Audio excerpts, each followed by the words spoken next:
Imani ngalo lokudlina namuhla wena ukuthi kanjani. Nangabe shothi akuphilisi shothi kusasa wena udobe neseli lengaphili. Amen bazalwane. So every cell in your body has a shelf life. I shelf life in simple terms njengoba kusho ukuthi it's the expiry date. Hallelujah. So a stomach cell, there's a cell in our stomach, it lives about a day or two. Hallelujah. A skin cell is about a month. Ngiyanifundisa nje bazalwane. And then a red blood cell is about 4 months. So hallelujah bazalwane.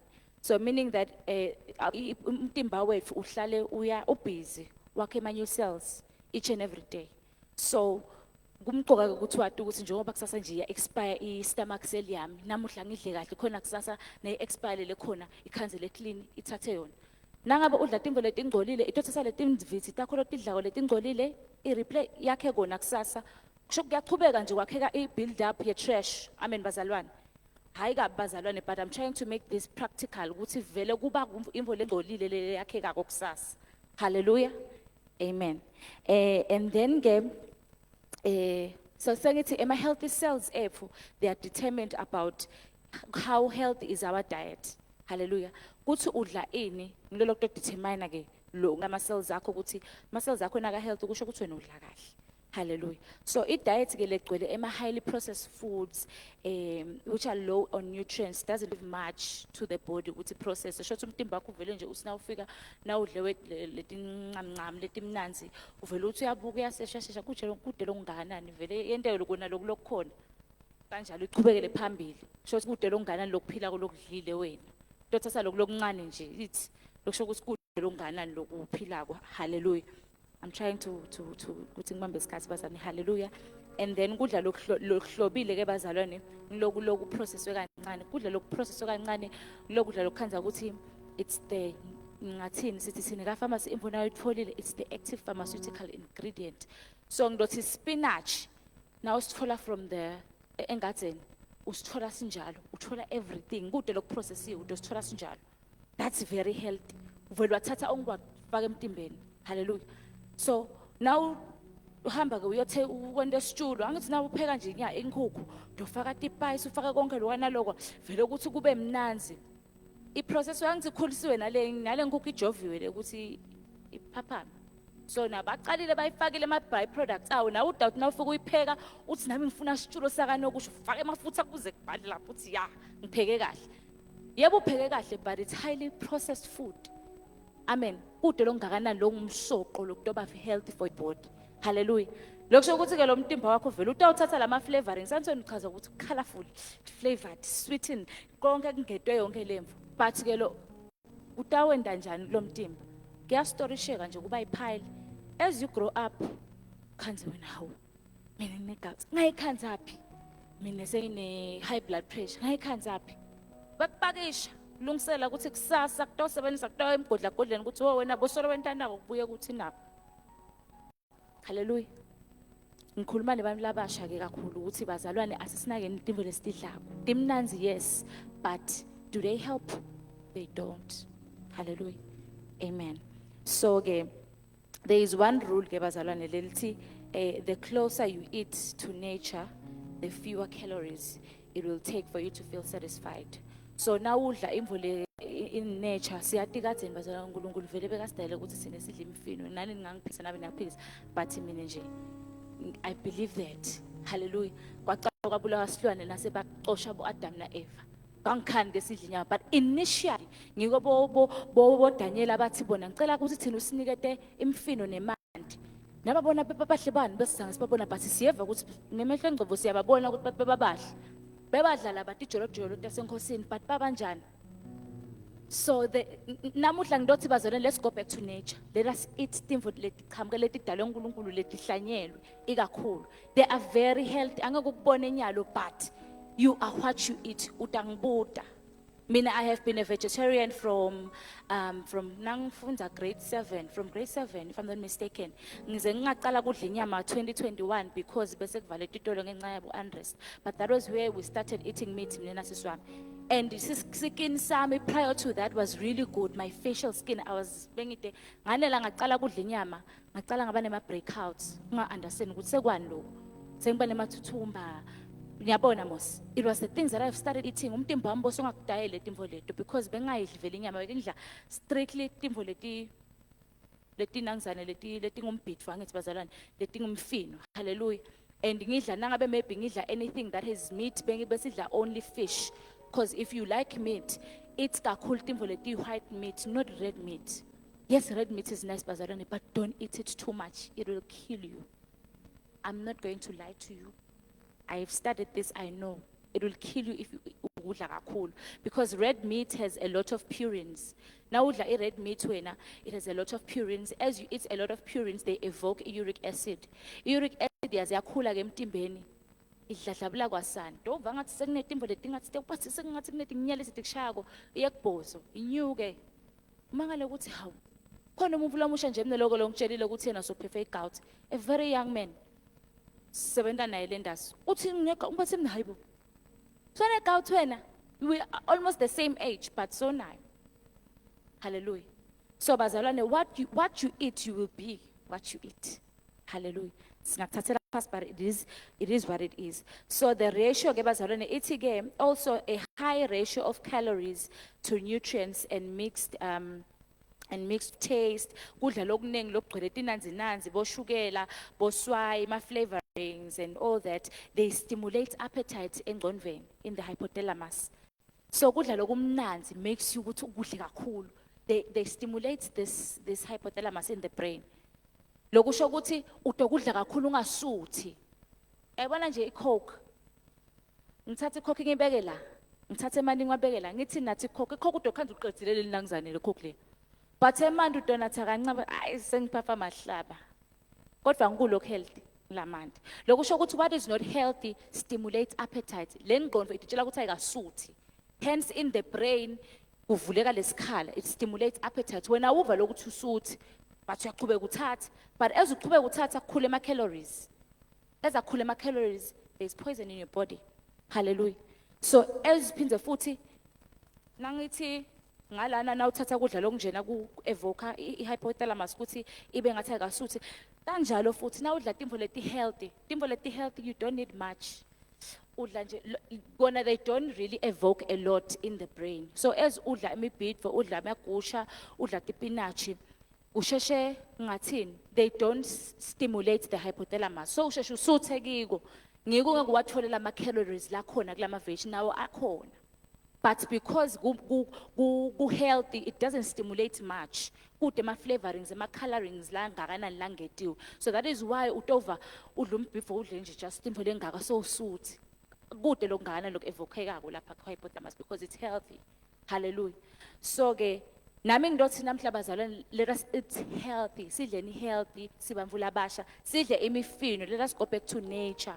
Singachaza ukuthi sidla bo bacon. Yes, bacon is nice bazalwane I won't lie but nangathatha imani lokho nje icasa ukukhuluma ukuthi imvo le healthy I evoke i-appetite lengakanani in the brain compared to imvo leni ma flavorings because nangathi nje ngunikete emantongomane la gayiwe maybe la ngafaka swai or lana ngibekise ngema almonds ukuthi if you just take ema almonds la bay and you just eat them you just it's a handful ube right but lawo la safakwe honey aba dried utophula ukuqupha nje uqhubeke nje udle nje angithi kumnandi kune honey lapha kunema flavorings kumnandi uqhubeke udle kanti sokufaka akusasiko right. Yes it is almond utotshela ukuthi hayi ma almonds but they sekafakwe letinye timva akasasiko seka processed akasasiko very healthy. Hallelujah bazalwane. So ngidothi ke mina bazalwane namuhla eating healthy it enables us to control even our body weight. Hallelujah. It is really really important for us to control our body weight. Singapholo ukuthi hey mina ngade vele ngakhula vele bengaka no you can control your body as umuvu lomusha control your body because as you control your body you're preventing yourself from getting arthritis umtimba ubese sokhanziswa nabo arthritis because your body is a bit heavy for your bones uyabona bese soba nabo arthritis you can also manage that exercise bamvula abasha singamela ukuthi sidoze sibe badzala sakhona isheshe si uyabona sakhona ikhamba kanti sesemusha. But namuhla uthi uNkulunkulu take care of yourself. UNkulunkulu can actually allow a sickness to put you under control. uNkulunkulu can allow you as young as you are ube utikhanze une diabetes. Hayi ukuthi he wants you to have discipline. Anginasona diabetes do ati ukuthi angikudle unashukela kakhulu. because he wants you to live. Athi lona ngimnikade naye sickness naye kuze atophila or ezogcina shonile lo. Khona abavula abane sicknesses hayi kabazalwane but uNkulunkulu uwabekela ama sicknesses lawo ukuthi ambeke under control to control him or her. Because if angasusa lokho utawudla kwasani. Dodla konke, asidli konke bazalwane. Hallelujah. We don't eat everything. Even nasenkosini asidli konke siyakhetha thini. Siyakhetha. Ngiyadla lokhu ngikudle kancane ngidle. Calculate. Hayi wena solo nje thina lendlini bayabhaka. Monday to Sunday udla umbhako wena every day. Hallelujah. No, bavela basha, no. So lana ke nakudla lekufanele sikudle. Let us eat food that is my vegetables, nuts, ema seeds, ema whole grains things. Lokho kupreventa ukuthi nalesi sakho ungakansu, ungahlale ngibloated, ngahlale ngiconstipated. It is because udla kudla processed kakhulu lokude ihole lokude boma fiber angangivumela Mrs Nutritionist ngala ukuthi ude udla kudla lokude fiber. Hence sohlala uconstipated. Bese uya lesibhedlela uyakithi uyosicela amaphilisi. Ungade pharmacy. Don't come to the pharmacy. Hamba uyodla ini kudla lokunema whole grain. Don't come to the pharmacy. Tinevela we have the pharmacy bazalwane we have non-pharmacological treatment and pharmacological treatment. Sithi sicala nje na usitshela ukuthi wonginanako sithi asozama diet qala before you come. Nase ehluleke diet esingabuye sekulekelela ke ngamaphilisi. But sicale sithi non-pharmacological treatment. Now uphethe umkhuhlane hamba wenda ginger. Thathe lawo ama-antioxidants lala natural. Nase kakuhlulile songete kubenelin for flu. Hayi wena nje waqala nje umkhuhlane. Ngesibhedlela antibiotic. Hallelujah bazalwane. No. Hallelujah. Amen. So the main key ke bazalwane ukuze sifike lapho uqala kancane. Try eating timbo leti nema vegetables. Kancane nje kusasungaplana nje okay ngifunzile itolo ukuthi kufanele ngileti. Not highly processed foods. Don't eat highly processed foods. But eat good loku natural ingredient from the ground. Uthi yabo le spinach lesi ngiyasibona sona basiqobile hayi kabi. Basiphekile hayi kabi but ngifuna le lokusithola sise fresh. Ngiyothi iphekela mina ngisipheke kahle singaba overly cooked. Ngisipheke sithi nje bese sengiyasidla ke. Lapho udobe ufaka kunangizane kuphila emtimbeni wakho. Hallelujah. So always remember that when you are eating whatsoever that you are eating you will become. Loko lokudla na udla ama potato chips udoba potato chips. Na udla fat you will be a fat cake. Na udla banana udoba banana bazalwane. I'm being serious. Amen bazalwane. If udla vele fatty you will be a fat cake. If uthi udla ama potato chips you will be a potato chips. Hallelujah. So ke namhla na udla qabanga ukuthi ngidla ini ndoba hayi ngeke. Uyabona? Amen bazalwane. So healthy foods they lead us to a really healthy body which in turn increase our odds of living longer and a healthy life and a happy life. Yabona ungaguli you are happy but now ugula uba ne-stress uzibajayibela kancane ukuthi kojami osiyami. Yabona. So if we eat healthy nyalo silungiselela ukuthi ngisho sesikhula abazalwane sibe si healthy asiqale nyalo sidle kahle. Asenime ma Coca-Cola. Manini ngema Coca-Cola. Ngiyathi ngoba kukhona labanye labashela balala bayithenze Coca-Cola ngi-emphasize vele kiyo. Bamvula basha siyabonana phela siyadana. Hlukanani ne-Coca-Cola. Hallelujah. Coca-Cola phansi. Back to water. Back to water. Let's drink water. Now wamile uthatha umgomla longaka unathe emanzi to flush all the things that are dirty in your body. Hallelujah bazalwane. So ngithiteke ngidawufundisa about common illnesses. Letita ngiyalo nje ngena kito 2 minutes sengicethile. Common sicknesses letibanga kulokungadli or lokudla loku highly processed. Ngakubhala phansi bazalwane. So lokugula lokufaka ekhathi i-obesity or weight related issues. So now udla kabi ke bazalwane.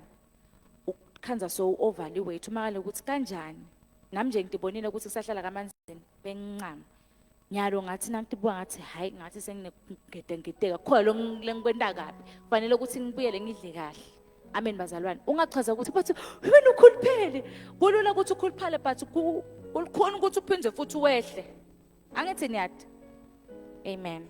So Phindze futhi uba na type 2 diabetes ke na udla highly processed foods nalama sugary drinks lenwadlawo lenwathandzako nalama tincamncam bo KFC ha ushem bethanza siswami KFC vele nje bo pizza angithi ngathi nina kuse style ukuthi namhla ngolala ngepizza iqiniso lithi you are what you eat udoba ngile pizza vele. Heart disease uyayithola ke heart disease hallelujah nema certain cancers la faka ekhathi nayila bathi colorectal cancer lena ke le cancer lena ke bathi it is also known as bowel cancer or colon cancer. It is a type of cancer that develops in the colon or rectum, which are part of the large intestines. So vele kwakheke nje ichuma lapha kule colon yakho uvele hawu ke ewu so ne cancer ngenxa letifo lotidlako hallelujah.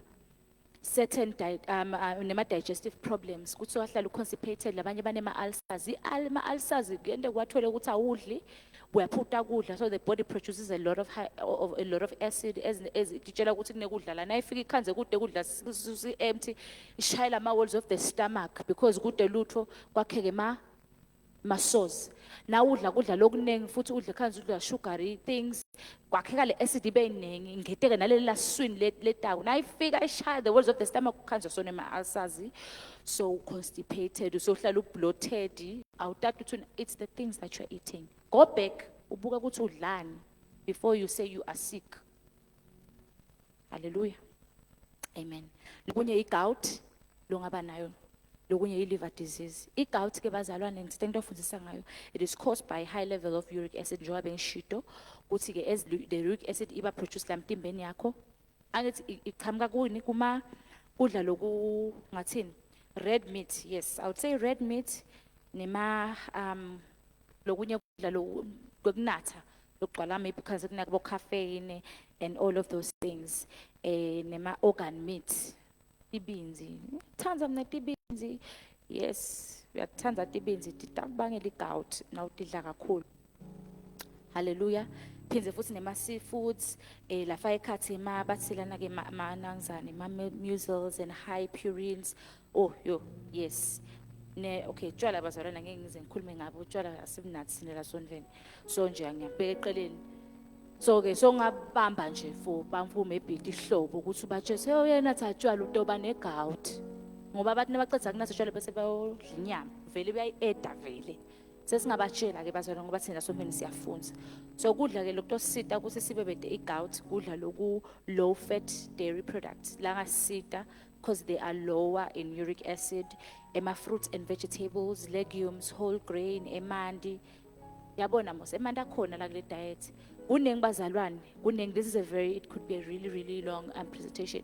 But nje, nalo kuti asidleni loku kuyimifino. Hallelujah.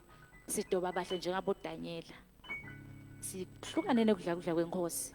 Sidaba bahle njengabo Daniela nathi sibe nemandla sikhona ekucabanga na uthanza inyama udle kakhulu botimve inyama lemhlophe ifish iturkey yabona mos lokudla lokungathi kumhloshana lenyama lengathi imhloshana hayi lele bovu ngiva bathi sekudlwane nengwenya yebo badidla bamvuta ingwenya he le ngwenya loyidla kutoba ingwenya ngishito ngathi you are what you eat angithi ngishito utoba ingwenya cause naso lesithole sinema spirit utoba ngile ngwenya loyidlako mina bazalwane khona lo kwangiphathela ngikhuluma from experience ngehla bazalwane awangiphathela lo mnyumngane wami abuye ephathini yasekhaya bangiphathela lokwenyama bekungathi ukuka soku usekhe shothi bekungumsila walena ngizani wangipha wathi ngithi mina yile pork lemnanzi kanje wasukwangitshela ukuthi wena shemi inangizani kuthiwa yini yewena shemi ngikupha ile nyama leyo inangu alligator ngayihuzisa benginefeni singane ngenda singayihuzisa ngale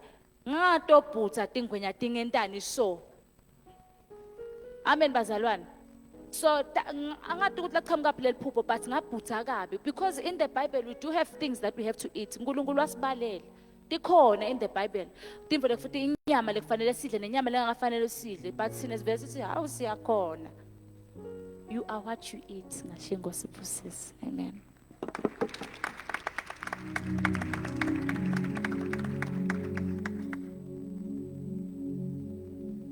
Bazalwane Siyabonga ukuthi siwephu sifumbo sakho besi insightful chairman siyabonga kakhulu being a dietitian myself ngiyabonga nje lesifumbo lesi sanamuhla konke la kushito kuliqiniso futhi kuliqiniso kuhamba amen mina nje lengingakubeka stembu ukuthi asinatheni lamandi shem uyathi ngicela siwanatheni lamandi kubi lapha erenal esibhedlela na ufika kukabi insoti yafa setifela ngisho i5-year-old umangale ukuthi lo mfana bese ngasawanathi nini mandi lo so wenda i-dialysis ngicela nje bazalwane ukuthi emandi sinatheni mhamba hey ne-coke nayo ngoba phela i-addictive manje nje sisuke kancane ngiyacela kakhulu ukuthi sinathe emandi Nkosi yami na ungangithembi na usesibhedlela uhamba uyochecka nje ngale renal uthi mina ngicela kuyobona irenal kumbe kungakushintsha la ngcombeni yakho ukhona kwakha sinqumo lesibhadlile amen ligama lami lenginganika lona ngu-RDA namuhla sisahamba siyemakhaya cela sifike sibuke ukuthi yini i-RDA isho ukuthini yendani futhi emveni amen so i-RDA yi-recommended dietary allowance cela uye nje utifunzele nawefa ukuthi kwendani amen nango umphako wami wanamuhla dawucela bobabe bedimemedelo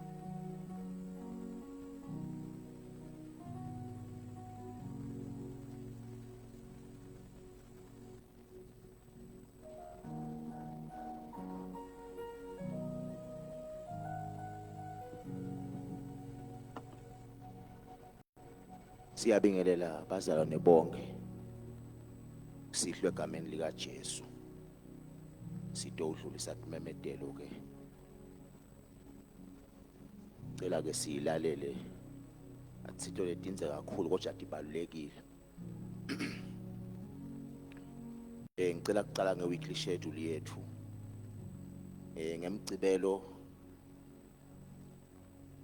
kune junior youth siyacela ke sikhulule abantwana basicela baka junior youth sibakhululele abantwana kune team lemcwa kakhulu njengoba kuthi asikhathi sema exams bathi ke i-theme it exam fever bust yini exam fever bust usho ukuthi ke labanye abantwana bayesaba ema exams so mhlambe batawuthwala next sitakala kulesikhathi siyahlotse ukuthi asikhathi sema exams asikhululeke abantwana ke bede ungaba kuhle ukuthi nangabe nawe unelithuba uvele ube khona ku junior youth amen icala ngathuke entsambama siyakholwa ukuthi inyanga yaboma ke letawuba semajotini angeke iphazamiseke itabe seyengcile bese ngelisonto ke ikhona ke inkonzo yesingisi nga8 ekseni nayo siyacela siyakhuthazwa ukuthi siattende kanti nga 10:30 ikhona main service bese ke khona ngemgcibelo njengoba sengishito kunenyanga yaboma ke letawube isemajotini kusho ukuthi mhla ka18 kuOctober 2025 icala nga 10 ekseni boma ke bayakhunjutwa ukuthi baphathe kombiko lobhalwe phasi 3 copies ne handwork kusho ukuthi ke badabe ke bathi ke bacela ukuthi bende sitting room curtain kulocal ke bacele ke ibag ya 1000 emalangeni phindze ke bayakhunjutwa abomaya ukuthi kunesikhwama semfati lesi 100 emalangeni kodwa ke libandla lonke limenyiwe emajotini ngemgcibelo amen still on that ke bazalwane sithole incwadi levela Shiselweni West ngathi noma ngisho kahle Shiselweni West 2 imema ke lomunye wethu make lamini la Simba utaba speaker kule nyanga yalabash yabomake lekhona le ngiyacela bazane kusho kahle ukuthi so sinayo lencwadi siyitholile ke mhlambe kuze kube bhetele ngikushiya kokuyo kusho ukuthi ke ikomiti ke yaseshiselweni West 2 icela ke speaker ke Teresa Dlamini la Simba kusatoba speaker ngemgcibelo khona le enhlangano ke lesicelo lesike bazalwane balwe bekomiti kanye ke na pastor omelele bo pastor khona ngala Pastor Tim Sibi utawuba speaker ke siyacela bazalwane ukuthi sithathele lithuba simcele makela Simba ngingakahlali phasi simcele makela Simba sukume sitomthandazela ngiyacela mfundisi sithathele lithuba simthandazele kulesikhathi sanyalo asayo cherisha lapha eSouth amen.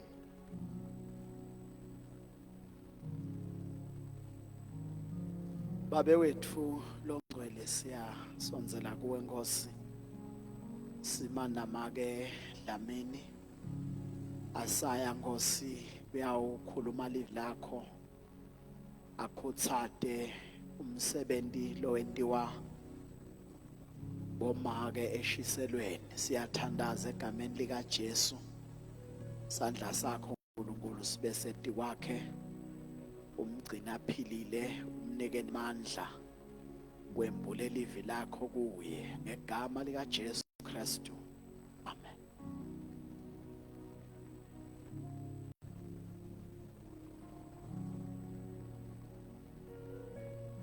Hallelujah. Hallelujah. Hallelujah. Ngiyavusela bazalwane bonke egameni la Jesu. Hallelujah. Ngiyavusela ngegama la Jesu bazalwane. Hallelujah. Ngivusela bonke abantu labasha egameni la Jesu. Hallelujah. Ngingumfana kaNkulunkulu, ngingumuntu lomusha kwasani. Ngiyamthanda Jesu. Wayilamulela yami impilo. Hallelujah. Igama lami ke ngicabanga cha ngikhulile abazalwane noma ngibonge noma ngimalibonge konke nje ngiyangena. Hallelujah. Sonke singumtimba munye abazalwane. Amen. Siyambonga uNkulunkulu nalamuhla Nkosi you are what you eat. Hallelujah. Nami Nkosi yami sengiticabanga nje ngibuke vegetable lengifuna kufanana nayo. Uyalibona vegetable nabangilo ke mbamba ke ticabanga nje soyibheka zoticabanga zodlala ebheka ukuthi ayishivela the picture is not really good. Siyabonga bazalwane ngitocela nje ukuthatha leli thuba ngibone bonke bazalwane Nkosi yami who are joining us for the first time just nje bangesabe we want to welcome you baphakamise isandla just want to welcome you so that you may feel home sibabone ngekuveta tandla bazalwane if it's your first time egameni lenkosi amen sabona sisilapha amen hallelujah uyalwa mzalwane we thank God for you sisicela abazalwane sibomemukela egameni lenkosi awu nemfowethu my brother we welcome you we are in the presence of the Lord hallelujah bazalwane bangithumile abantu labasha ngito usho timemetelo nje maybe sekuqala sekuthi nawe wente kahle kuba khona your presence really is felt in fact coming to church this is the church being in fellowship with other brethren hallelujah so we thank the Lord for that. Secondly bazalwane ngithanda kumemetela this coming Sunday hallelujah.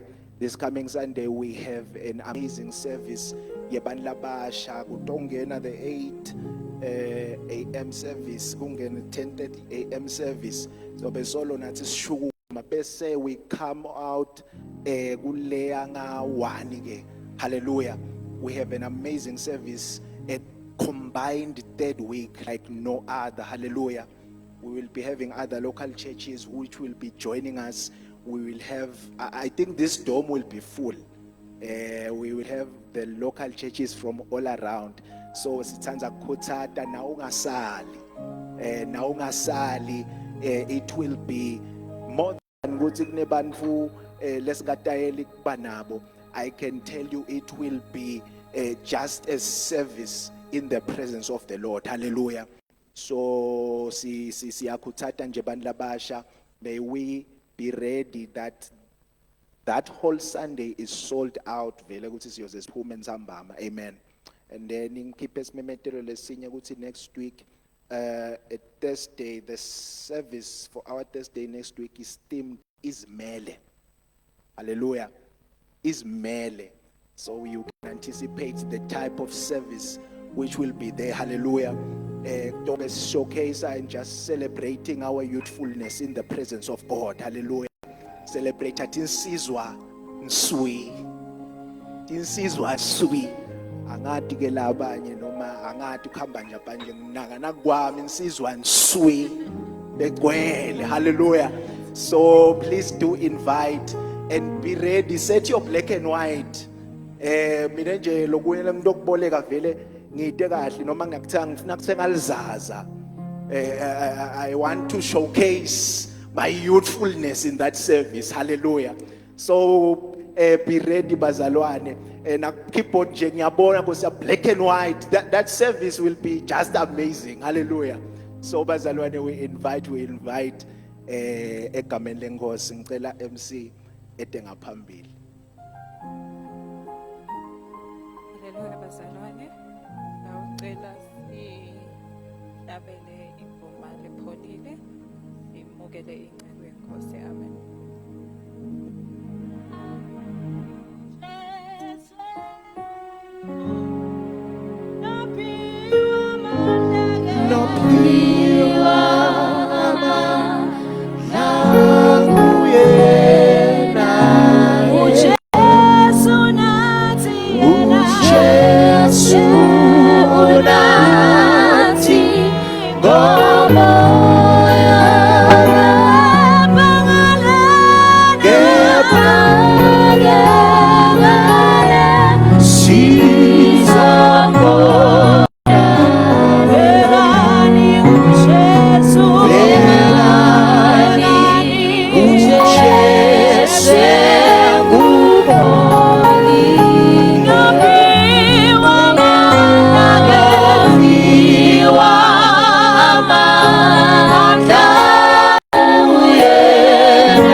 Sithathe lelithuba sivusele bonke bazalwane ngetigaba tabo egameni la Jesu lophilako. Siyanivusela bathandekayo egameni lika Jesu.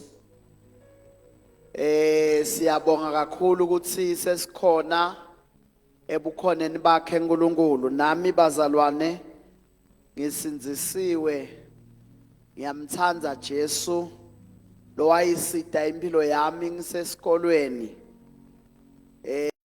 Le ngoma lethi lwafinyelela kimi, hayi ngiva kahle mangihlabela. Igama la Jesu ke alibongwe. Langishisa livangeli malifika langishisa lisondo lami lebesisonta kilo. Langishisa tintombi bese sicalile ku competition yekusoma sibafana ngoba senkonzweni yalabasha. Ayibongwe inkosi. Ngashiya emagugu ami mina. Glory to Jesus. Ngashiya abangani bami. Ngiyakhumbula nje labanye babo bathi angisathayimi. Kwakudlangele ligama ngaleso sikhathi lekuthayima. Uthi mangabe useyintweni uyathayima. but mangibabuka nyalo sihlangana phela abancane kunami ngoba sine sasihle khaya ukuthi kuhle kuphela le mali esikolweni labanengi babo bengifunza nabo nje bebasemuva kunami ngekukhula ngangemdzadlana kodwa masima ungasibeka nyalo sobabili nabo nginekuthayima kwabo na Jesu ngala ungatibonela ukuthi kuthayima kuyahudlana kwasathane la ngaphandle emgaqweni ngalobuso kanti ngesikhathi utinikela kuJesu ubese ushisekela kuphila impilo leconzile kwenta ukuthi ube preserved. Ngikhumbula bomake etinkonzweni tabo bavamisa ukuthi bashona saga lesithi asigugi mhlaba asigugi njani ligama la Jesu alibonga. So ngitibongela nami ukuthi Jesu wangisinzisa ngemusa wakhe lo mangalisako akukho umuntu lakhokha lengoma nje yesishangane lemnanzi lethi sihanyila mahanya ka Yesu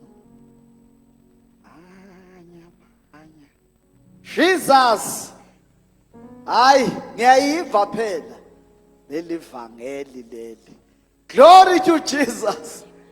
Hayi siyaphila mahala asibhadali lutho.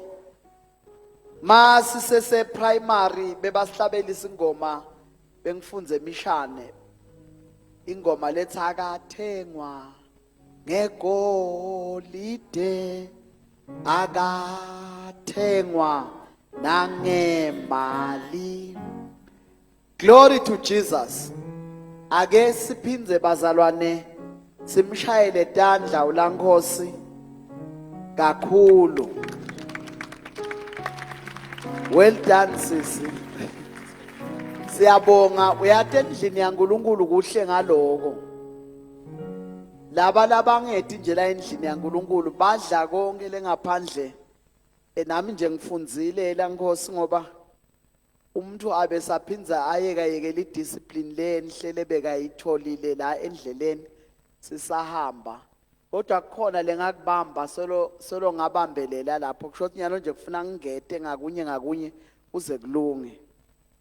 Ngahlangana nababe Dlamini wasezulwini NR wangikhuthaza wathi mntana kethu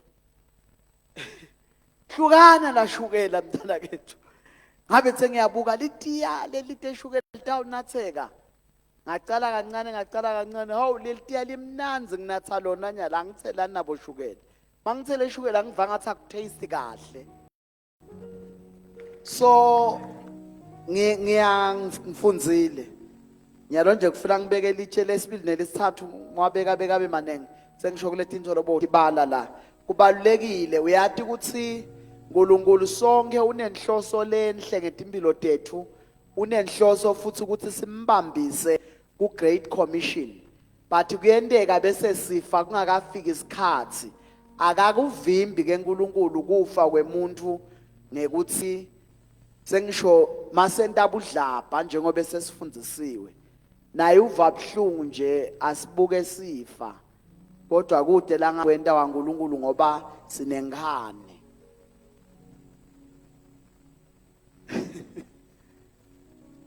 Ayibongwe inkosi. Mina ngidawufunza linye livesi bazalwane sihambe ngoba lokho lebeka sifundisa ngako la Nkosi kula Bhayibhelini sifundiso selivi lesekwe ukuthi imtimba yethu ilithembeli laNkulunkulu. Uma ke unikwe lendlu yonke lekwathiwa indzawo yaNkulunkulu ufuna unake ukuthi akulali bulembu nedasti kulendlu yaNkulunkulu. So nathi lemtimba yethu lokuyinakekela sinakekela lithembeli laNkulunkulu. Ngiyacela ke ukuthi sibuke incwadi ya Joshua 1 verse 8 mhlawumbe sitawubuka na John chapter 6 verse 41.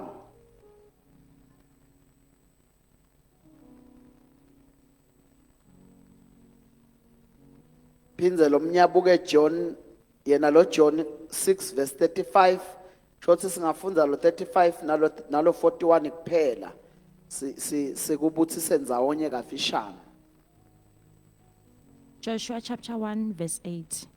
Emavi alencwadi yemthetho angesuki emlonyeni wakho, uyawucabangisisa ujule kuwo busuku nemini, kuze ukhone kukwenta konke lokhu lokubhalwe kuwo. Khona ke uyawuphumelela kube kuhle kuwe. Amen.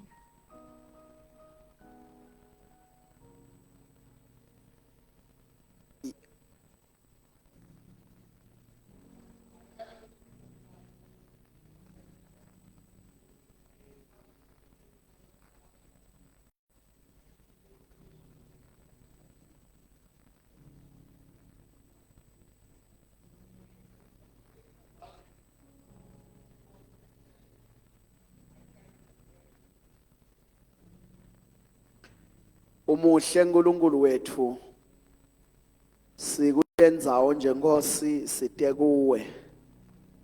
Siyacela ukuthi impilo tethu tibe ngcono kunangesikhathi sifika. Ngegama lika Jesu Kristu. Amen. Inkulu ibandi ke lendzaba letim lekhona bazalwane. Mhlawumbe angeke ngente ijustice ukuthi ngathi lendlovu sitawuyisika nje sicedze namhla encenye ngidawusika indlebe simane sihlephulelane yona siphumeni ngoba isikhathi mhlawumbe sesishakutele naso saya lapha kubo past 7 ligama la Jesu alibonga kepha akusiko ukuthi kukhona lokonakele MC usiphathele kahle ngilokwe ukuthi mhlawumbe sicala late nyana ligama ke la Jesu alibonga lo mhlaba lesikiwo usukela ekudalweni Sathane uyathanza uphapha uma bengingabeka ligama lenjalo ngendlela ukuthi ungadula ukhohlwa ngoba umuntu lophaphako ngilongena tindzaba tebantu angakacelwa. Nkulunkulu utidalela Adam na Eva utibekela ensimini. Nango Sathane ngekuphapha eta angene enyokeni eta tewedukisa angena tindzaba tebantu wasebenzisa kudla.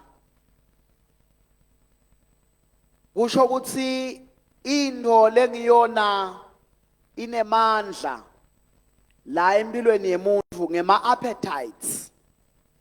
Into lelimata umtimba njengoba alandzisile la Nkosi la i-appetite.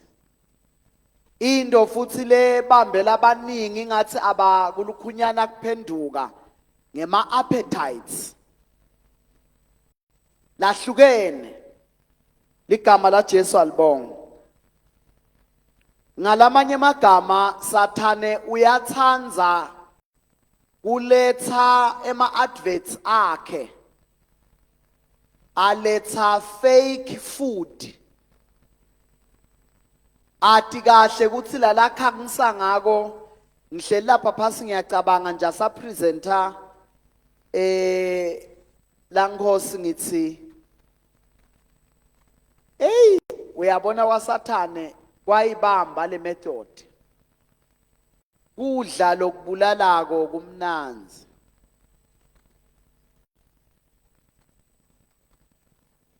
kudla lokubulalako kunjani bazalwane hey yabona lokho umuntu wakhe ikhokhi sengisho nje ukuthi ngiyabala nje kunengi uyabona njengobe akubalile ligama la Jesu alibonga lokwe pizza ungathi kungabuya kube kunenganyana ukuthole kushisa sengisho nje ukuthi angathi kwenteka kanjani na Sathane usebenzisa same strategy tinto lati khangisela bantfu labasha nebantfu labakholwako noma ngangilonganani ukhangisa ngetinto vele leti aphilako to the body ikakhulu ku self. Igama la Jesu alibonga. Lenyama lesiyembethe bazalwane ayiyi ezulwini. Ngiko sikhathi lesinengi ayithanzi kuda enkonzweni. Lo utelana nje beyingafuni. Angathi wena mina bengene enkingeni ingibalela ukuthi hey ukhathele. Lendlela lebengigijima ngayo. Lendlela lekubhizi ngakhona. Ukhathele ngathi ngakukhona plan B. Ngathi ngiyekele ngihambe. Lo nkulunkulu wasezulwini ngimbonile bazalwane. Uyaphila. Lo nkulunkulu wasezulwini bazalwane unjani? Uyathi uthi uNkulunkulu umcela lokhu lomcela kona akwendele. Ngingifakazi. Indlela ebengikhathele ngayo ngemgcibelo masiya convention emadoda. Ngalokugijima singemi unengebe kusigijimisa emabandleni lena nalena. Mangihambe ekseni ngasho ngathi yabona nganjiswa budzala. Sengisho ngikhuluma nami ngihanjiswa budzala. Bathi ngase ngithi njengoba ebudzala nabu ngihambisa. Angicele ngathi Jesu ngiyakucela. Konke lokugcinwa lengikuvako ukususe. Hey, ngayi-enjoya i-convention. Usho ubuthongo kwetela nje ngithi khohlwa. Lento yaNkulunkulu ipractical. Glory to Jesus. Ngithanzile le theme hlupha lo ukuthi phela nako njalo sengisho ukuthi tikhatha tivumi ngathi ngaphindze ichuba mina nje ngiva ngathi ngabe kwakulisonto bazane bakhona bonke manje kustonciphisa tifo igama la Jesu alibonga. Hallelujah. Lenzaba yekwekuthi ungiloku ungumphumela walokudlako. Nala kuhambeni naNkulunkulu. Mangabe awuyikholwa lento yaNkulunkulu. Angeke ubone lutho.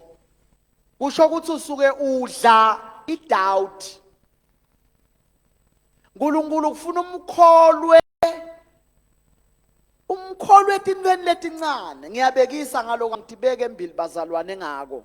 Sengisho lokwa experience yami. Bengitsinwe mbaba ngiva ukuthi ngendeka mase sengibuya ngihlushwe ebuthongo sengishayela.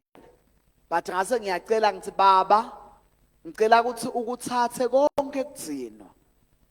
Bese kuthi mase ngibuyile ungibuyisele uthongo lobukhulu. Ngilale ngithi kodwa ekseni ngasikisi ngibe ngiyobamba inkonzo. Wangipha uNkulunkulu ngalala ngavuka fresh ngakhonda kahle. Iyaphila lento yasezulwini. Ligama la Jesu alibonga. Uthi ke ngengene kulokunengi kakhulu ngicela ukuthi sibuke nje na indzaba ya Joshua. Kwekuthi emva kwekufa kwaMoses liBhayibheli mawulichaza asaphila Moses lithi Joshua abevama kuhamba naMosi bayongena ethendeni lekuhlangana naNkulunkulu.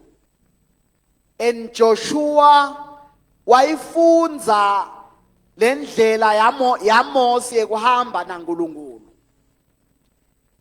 Lenzaba yokuhamba naNkulunkulu iyafundwa. Ayikwehleli njengengilozi. Angiphinze. Indlela yokuhamba naNkulunkulu iyafundwa. Ligama la Jesu alibonga. Noma ungaba nenhlanhla ndawubeka kanjalo ngithi ube nenhlanhla ukuthi Moya Ingcwele akunike tonke letipho letibhalwe eBhayibhelini. Kepha kuhamba naNkulunkulu kuyafundwa ligama la Jesu alibonga. Uthi ke uNkulunkulu uma asathatha inzima yekuthi nyalo sotawuhamba na Joshua kuze Joshua alide sive saka Israel. Uthi kuJoshua Joshua lencwadi yemthetho ayingesuki emlonyeni. Glory to Jesus. Makukhona ichaphisi yakomoya lekumele ngasihlafunayo nasihle siyibhamise. Sithi mncam sithi mfu ngemoya sithi pa. Uqansuke emadimoni. Ngoba iyaqansulana ichaphisi. Sengisho makayibhamla. Glory to Jesus. Uthi le livi alingesuke emlonyeni. Bekumele ukuthi uma ukhuluma utithuke so ukhuluma livi noma bongakacabanga ukuthi lo muntu utamphendula uthuke so uphendula ngelivi uthi ncesi ya ngiyayiva lendzaba loyishoko akukonakala lutho ngilokuthi le ncwadi akufuni isuke emlonyeni. Kusho ukuthi le ncwadi yadliwa ikhulunywe uyidle ukhuluma. Indlela yokuthi ingasuke emlonyeni uyayidla uyayikhuluma uyayidla uyayikhuluma. Glory to Jesus. Bless the Lord, oh my soul. Let everything within me bless his holy name. Ngiyayikhuluma. At the same time ngiyikhuluma ngiyayidla. Iyadleka. Ndawuthi sengingedwa noma ngithandaza. Glory to Jesus. Ndawuthi sengingedwa ngithandaza. Ngithi wena Jehova nguwe wedwa lo wenda timangaliso letinkulu. Sengiyathandaza. Yini lesengikwenda ngibhodla nakulebe ngikudla. Ligama la Jesu alibonga. Bazalwane laba beOld Testament ema-Israelites atholakala secomplaina kuNkulunkulu. Mawungasonzela kiwo lento yekukhuluma nekuthi gqisha ngelivi bebathembele ukuthi siyawuva ngaMose. Bakhumbule ngesikhathi banikwe uNkulunkulu ichance wathi abasonzele entsabeni. LiBhayibheli lithi mabasonzele entsabeni babona kwehlale ngatimulo yaNkulunkulu ngelifu. Beva imibane nekuduma. LiBhayibheli lithi bakhwesha base bamemeta bathi Mose yenyuka uyele kuNkulunkulu sesiyawuva ngawubuye. Babaleka. Kanti bekathi teNkulunkulu abasonzele nabo batowuva. Into yokuhamba naNkulunkulu uyayipractice.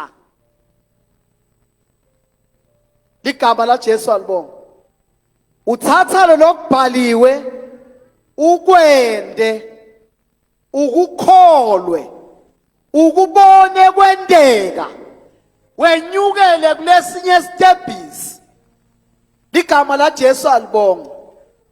Ngiyabona ngemsombuluko ngiyafakaza nje bazana ayikabi. Ngemsombuluko ebusuku benginethi ivakashi. Sivakashi. Utheleke bathakathi.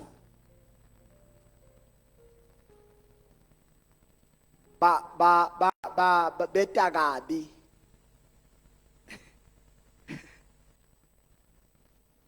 Lokusho livi. In the name of Jesus. Akube nje. Emva kwaloko, thank you Lord. as I sleep. Angifuni nje kungena all night prayer ngingeniswe bathakathi. Abahambe babiyele ebuthakathini babo bangiyekele ngimzala bengisebente mina ngisalala ngoba kuvunyelwe uNkulunkulu kwekuthi mase ngiphumule ngimzala. Ligama la Jesu alibonga. Lento lebhalwe eBhayibhelini yipractice. As we practice, uyayidla in your spirit. Because the more you practice the word, the more you realize the power hidden in the word. Uyabona ngeke wabona emandla eligama la Jesu ungakanikwa le challenge yemuntu logicikako lapha nangasakhala lapha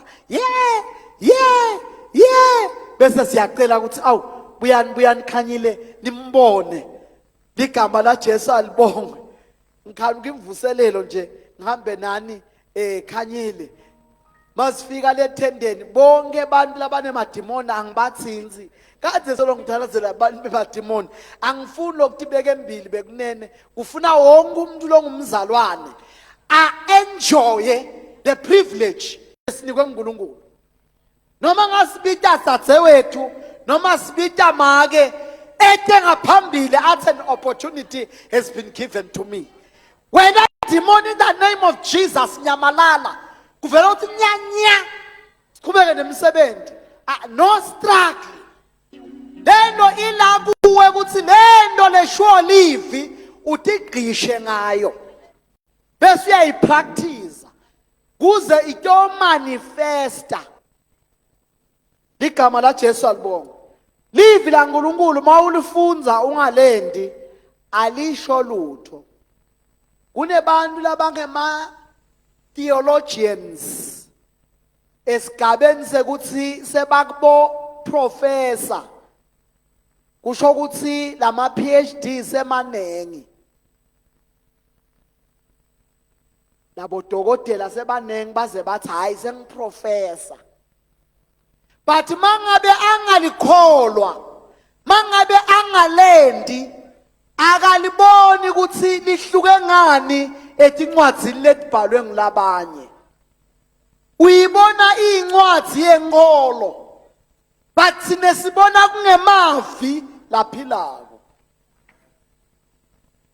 yini kwento umehluko ngulokuthi sicombine nambe ngithanze science nine be science ayibonga inkosi bengingathanze letifundo bathi bhala the day you'll never forget bethe ngiliphi lelo langa bengithatha kakhulu labo physics nabo chemistry sitohlanganisa into sihlanganise sithibone hlanganiswe bese siyabuka ukuthi makhana kwendekani. Live la uNkulunkulu walihlanganisa nefaith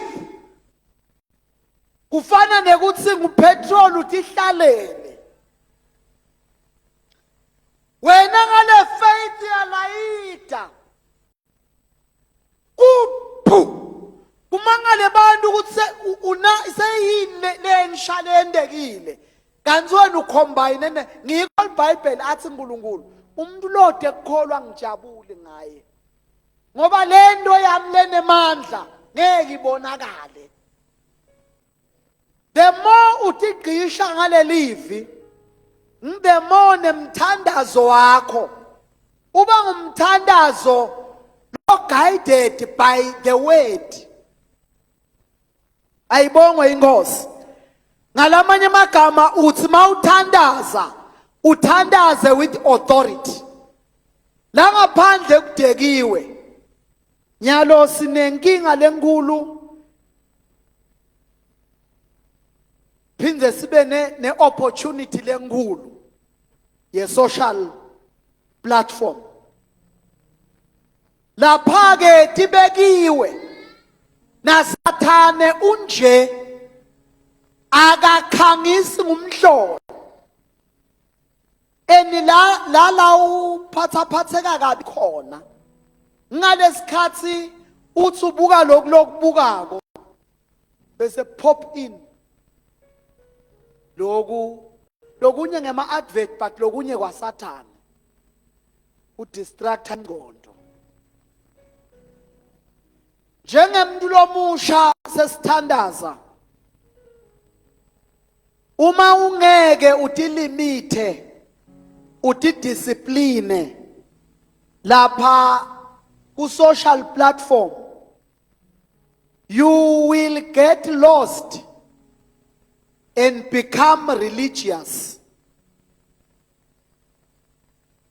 Mangabe nje uhlalela TikTok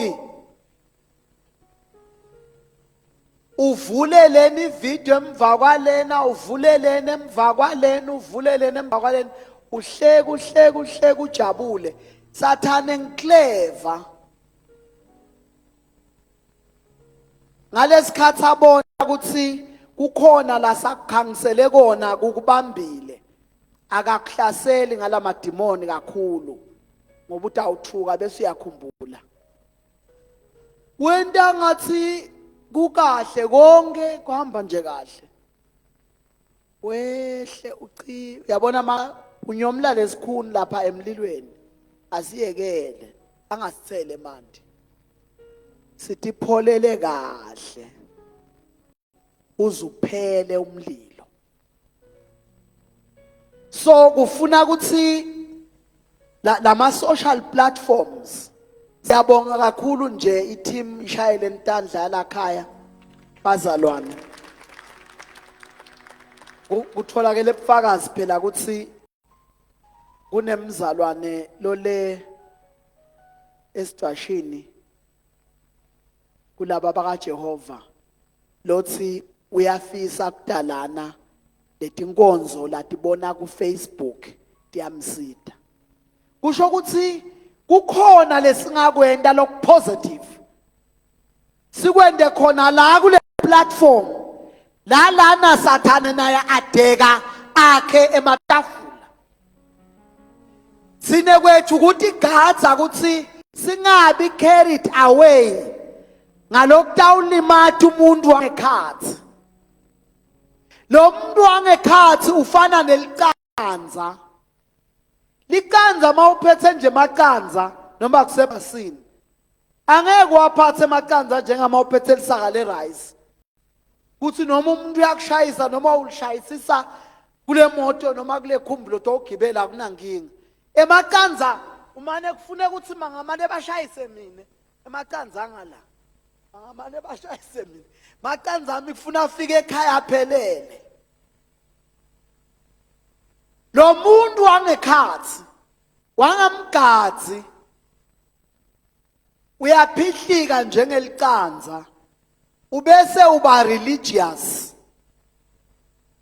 ligama la Jesu alibonga ube ngumuntu welisondo longaseva lutho bathi bazalwane ba worshipa kuvakala ukuthi kunesandla lesihamba sinza abantu kulendzawo wena utholakale ungeva lutho umangale ukuthi sibanjelelwe lani kuthi naba bahlabela bangaqedzi kanti kuyenteka ukuthi kuyahlatshelwa engoma agibele laki oh haleluya masagibele laki uyantshweza bese uhamba uyatsinza nawe uvuphila kodwa mase ulimethe umuntu wangekhathi uba religious kuthi masende 1 2 3 phela sesicedzile sale sami ungathi sitowendi roll call kanti njalo masite endlini yaNkulunkulu sisuke sinendlala yekuthi sifuna kudla sitewunambitha ngoba iBhayibheli lithi encwadzini yaPeter uthi makabhala Petros uthi uma sewunambithe bumnene benkosi awufani nebantu labanganambithi kukhona level nakhona unambitha tinto letitsite tasezulwini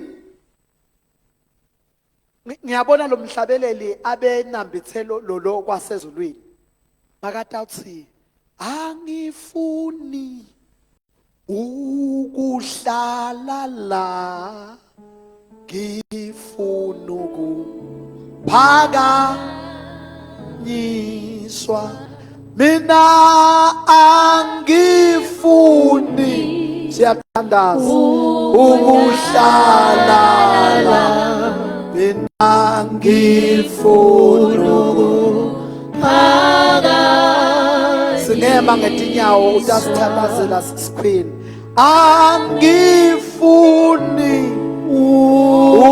ukuhlala mina ngifuna ngiyacela imic yehlelekuyiswa mina angifuni ukuhlala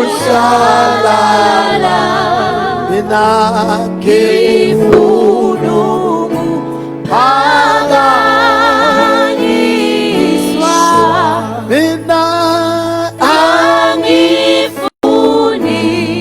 ukuhlala ngifuna ukuphakanyiswa. Baba wethu ingcwele yiseka Jesu Kristu siyabonga Nkosi livi lakho leliphilile uthithe it is alive nathi selidalile ukuphila ngekhathi kwethu sidelwe ngalo saphuma sono ngenxa yalo namanje Nkosi usasempowerisha ngayo siyabonga kuyala nekukhuta nekuqonzisa nekusitshela ukuthi livi lakho kufanele sigcwale lona kuze sitowenda nasenda something siyende sigcwele livi lakho siyalicela Nkosi kwekuthi silidle noma sisodwana kuze sisinasihlangana kuvutha umlilo welivi lakho leliphulukisa nemimoya lengena ngekunyelela phakathi kwethu siyabonga Nkosi busisa inceke yakho isakhuluma ngelivi liphilile lona babe wethu lo nemandla wonke